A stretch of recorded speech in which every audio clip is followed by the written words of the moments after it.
Imagine a scenario where the personal guard of a head of state wields more power than the ruler himself. What if, one day, they decide to end his life and then, at their discretion, appoint a successor? Ancient Roman history is replete with such instances.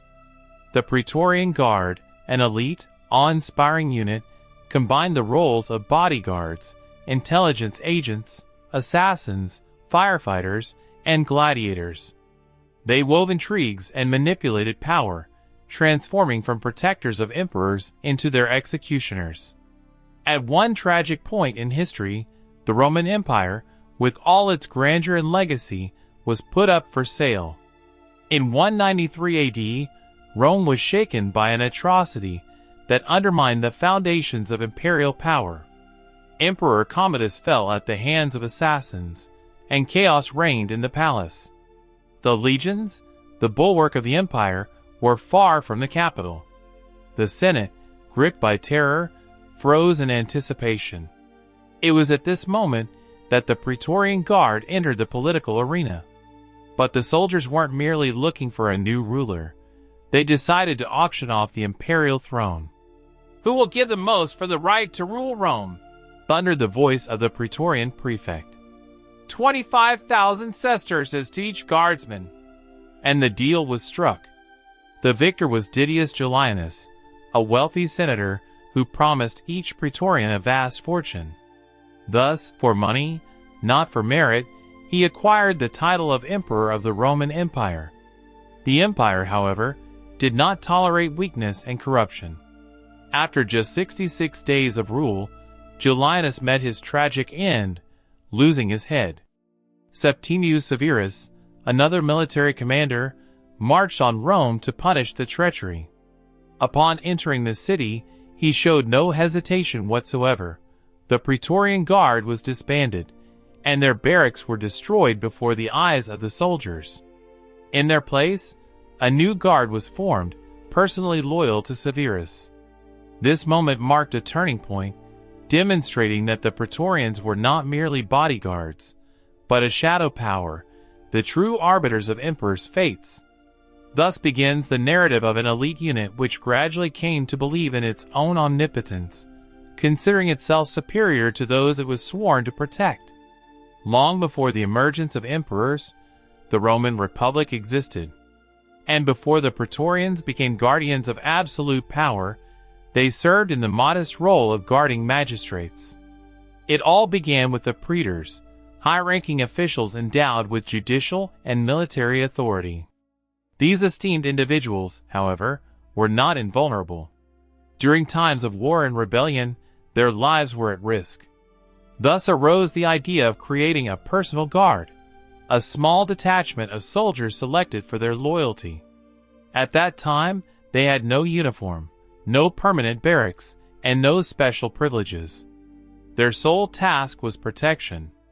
Military affairs always prioritized the protection of the commander, and the term cohors praetoria designated the unit guarding the general in combat situations. It was a flexible operational unit without political ambitions, yet it laid the groundwork for the future. In these warriors, Rome nurtured the seeds of something far more significant, a force destined not only to guard power, but also to influence it. One of the first to recognize the potential of this force was Scipio Africanus, the celebrated hero of the Second Punic War. His Praetorian cohort followed him steadfastly in all his military campaigns. With him, they learned not only lessons in loyalty, but also realized that proximity to power was, in itself, a form of power. Over time, these small guard units grew in number, improved their training, received more generous remuneration and, ultimately, transformed into an official military structure under a new type of ruler, the emperor. 27 BC marked the formal end of the Republic era and the beginning of the empire, and with it came the first emperor, Octavian Augustus. As a shrewd politician, Augustus understood that absolute power required not only a title but also reliable protection, control, and unconditional loyalty. He therefore transformed the Praetorian cohorts into a permanent, institutionally formalized, and strategically important force. They ceased to be mere companions on military campaigns, becoming the emperor's personal guard. Emperor Augustus showed wisdom by reorganizing the Praetorian Guard, which numbered around 4,500 soldiers, and dividing it into 9 cohorts. The far-sighted ruler stationed only 3 cohorts within Rome itself, and the other 6 in its vicinity. This strategic move allowed him to avoid the image of a tyrant while simultaneously maintaining control. History teaches that the love of subjects is important, but to maintain power, it is necessary to inspire fear. The Praetorians held the exclusive right to bear arms within the sacred city, where the temples, senate, and forum were located. No other military force could approach the center of power without the emperor's highest authorization. In a short time, they transformed from an inconspicuous unit into an elite caste within the Roman state. Their service conditions were incomparably better than those of other soldiers. They had personal servants, exquisite clothing, direct access to the imperial family, and most importantly, immense influence. For who would dare give orders to those guarding the life of the most powerful man in the world? Augustus died in 14 AD, leaving behind a rich legacy, reforms, a mighty empire, and the Praetorians in white tunics, who continued to guard the corridors of the Palatine. In the very heart of the ancient world, in Rome, a city consecrated by centuries of history and grandeur, there existed a special caste of warriors. In this hallowed place, where the clang of weapons was an unwelcome guest, only they were permitted to carry swords. The Praetorians, the emperor's elite guard, were the only ones allowed to display steel within the Pomerium, the sacred boundary defining the city. Their presence was not merely tolerated, it was desired. The emperor sought to make the might of his power visible, palpable, and awe-inspiring. However, the Praetorians were not dispersed throughout the city. They had their own citadel. The Castra Praetoria, the magnificent camp of the Praetorian Guard, was erected under Emperor Tiberius on the Quirinal Hill. It was a veritable fortress in the heart of the city, surrounded by impenetrable walls and towers, with spacious training grounds and temples dedicated to Mars, the god of war. It was more than just a barracks. It was a tangible reminder of who guarded the emperor, who protected and controlled him. It was there, within the walls of Castra Praetoria, that the Praetorians honed their skills with iron discipline. They perfected hand-to-hand combat, javelin throwing, squad tactics, and most importantly, practiced immediate responses to assassination attempts. Their daily routine was unlike that of ordinary soldiers. They had to be impeccable, always vigilant, present yet inconspicuous. The Praetorian Guard, an elite unit of the Roman Empire, was shrouded in secrecy and privilege. Their duty roster was meticulously concealed, and the password was personally communicated by the emperor to the Praetorian prefect each morning. Within the city, the Praetorians maintained a discreet presence, donning white togas and avoiding the display of weapons, so as not to cause alarm among the citizens. Beyond the city walls, however, they transformed into formidable warriors, resplendent in ornate helmets and shields, ready for battle with drawn swords. The Praetorians were not merely soldiers. They embodied a symbol of power. They served as the boundary separating the populace from the throne, order from the chaos of palace coups. During public ceremonies, their role was unequivocally clear. They had to be visible, impeccable, and unwavering. They embodied imperial authority in flesh and blood, clad in armor and maintaining silence. Membership in the Praetorian Guard meant more than simply bearing arms and guarding the emperor. It meant belonging to the highest paid elite within the Roman state apparatus. While most legionaries served for a long 16 years for meager pay and under harsh conditions, the Praetorians enjoyed a completely different life. Their term of service was shorter, just 12 years, but most striking was their pay, almost 3 times that of an ordinary soldier. In addition to their basic pay, The Praetorians received generous bonuses, known as donativa, which the emperor personally awarded on special occasions, such as the birth of an heir, an anniversary, or a political victory. And if they succeeded in saving the emperor from a conspiracy or assassination attempt, the reward could amount to several years' pay. This undeniably made them the most sought-after soldiers in the Roman world. The Praetorian Guard in ancient Rome was not merely a military unit, but an elite club of the chosen few, whose service opened doors to a world of incredible opportunities and riches. Their privileges extended far beyond ordinary pay, creating a chasm between them and the rest of the empire's soldiers. Upon completing their service, Praetorians often received generous land grants, luxurious villas, or substantial pensions, guaranteeing them a carefree life that most legionaries could only dream of. Many subsequently held high administrative positions, becoming senators or provincial governors, using their proximity to the imperial throne as a springboard for political careers. Joining the ranks of the Praetorians was no easy feat. Candidates had to meet strict criteria: an age between 15 and 32, excellent health, an impeccable family reputation free from any scandals or betrayals, and most importantly, the backing of influential patrons. From the reign of Emperor Septimius Severus onwards, the selection became even stricter. Now, only soldiers who had already demonstrated their bravery and valor in numerous military campaigns were admitted to the Guard, ensuring their loyalty and combat effectiveness. Thus, service in the Praetorian Guard was not merely a job, but a lucrative investment on the part of the emperor. This corps, so valuable and privileged, gradually ceased to be merely the ruler's bodyguard and transformed into a key political player, possessing enough power and wealth to influence the fate of the entire empire. Far from Rome, on the island of Capri, Tiberius found his refuge. From there, like a voice from the heavens, his decrees echoed, executed with reverence.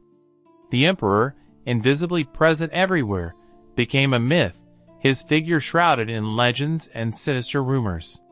Years later, the historian Suetonius presented a horrifying image of the ruler to the world: orgies with young maidens, sophisticated tortures, depravity that chilled the blood.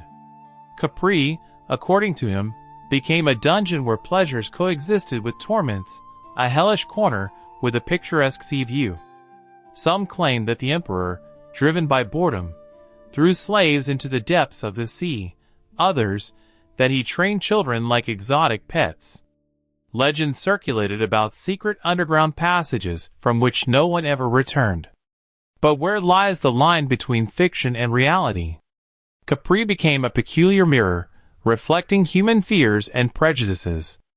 It is reliably known only that Tiberius built 12 luxurious villas on the island, each dedicated to one of the zodiac signs.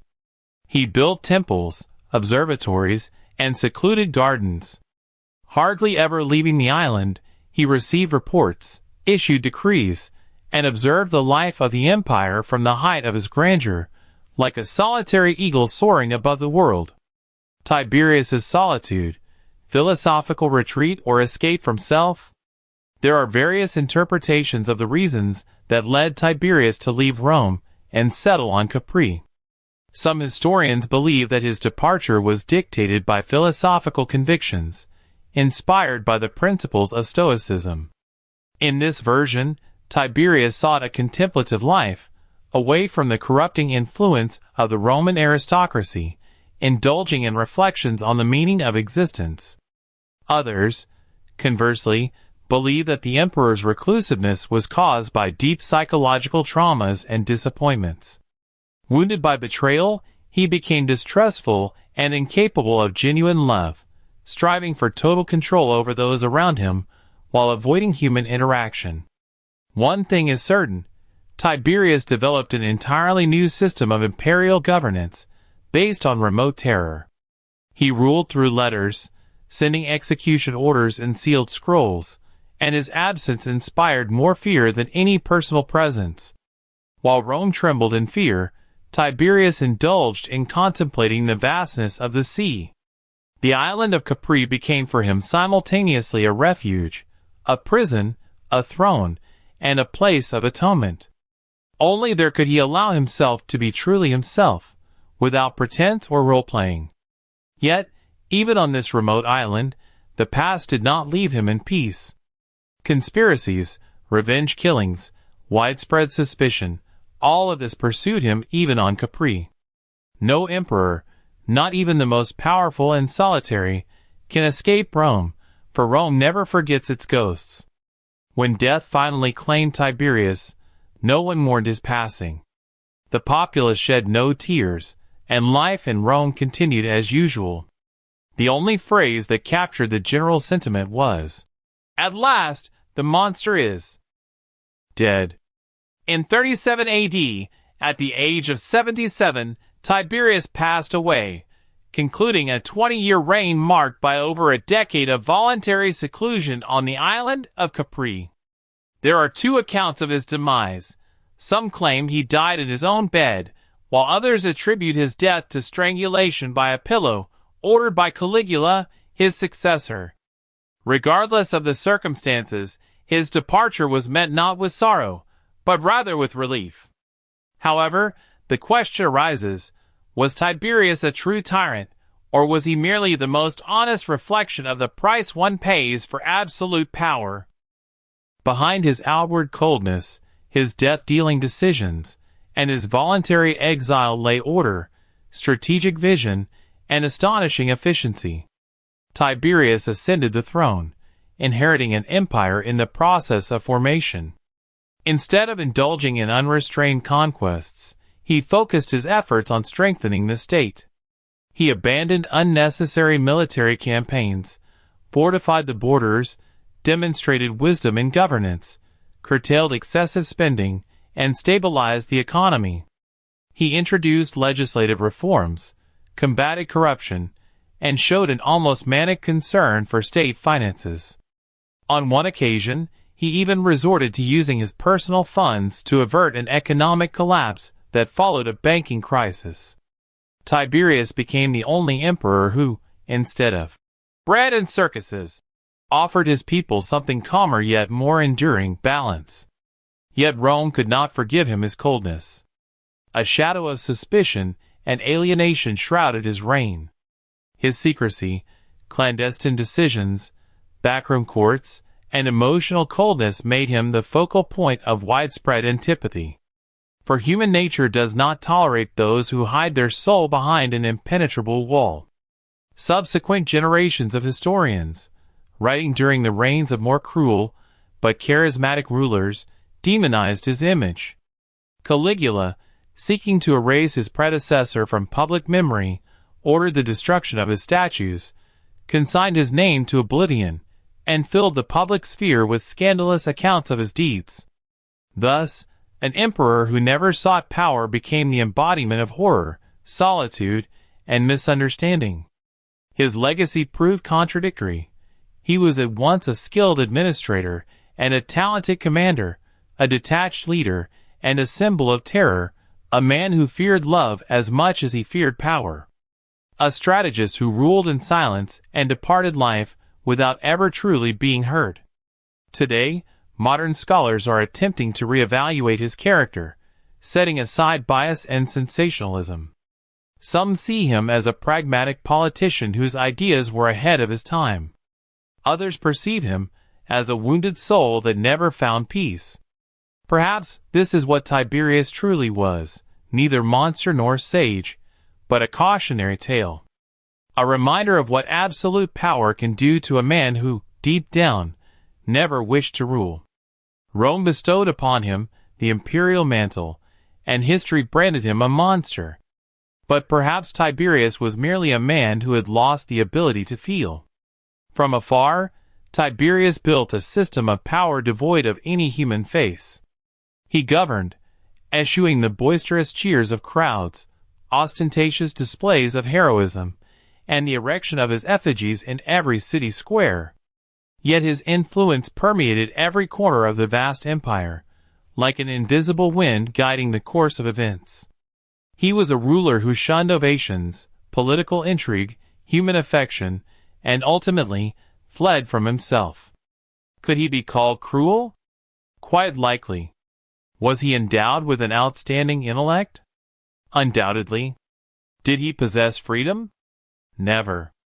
History is written by those who survived, by those who knew how to act in plain sight. Tiberius, however, chose to retreat into the shadows, where he was consumed by the ghosts of the eternal city. 2 millennia later, descendants still attempt to unravel the enigma of his character. Was he a silent tyrant, a victim of power, or a reflection of how an empire can cripple the soul of a man devoid of strong roots? What is the reader's opinion? Was Tiberius a villain, or a man crushed by a merciless fate? Understanding the motives and actions of those who steered the course of world history allows us to learn from past mistakes, which humanity, regrettably, continues to repeat.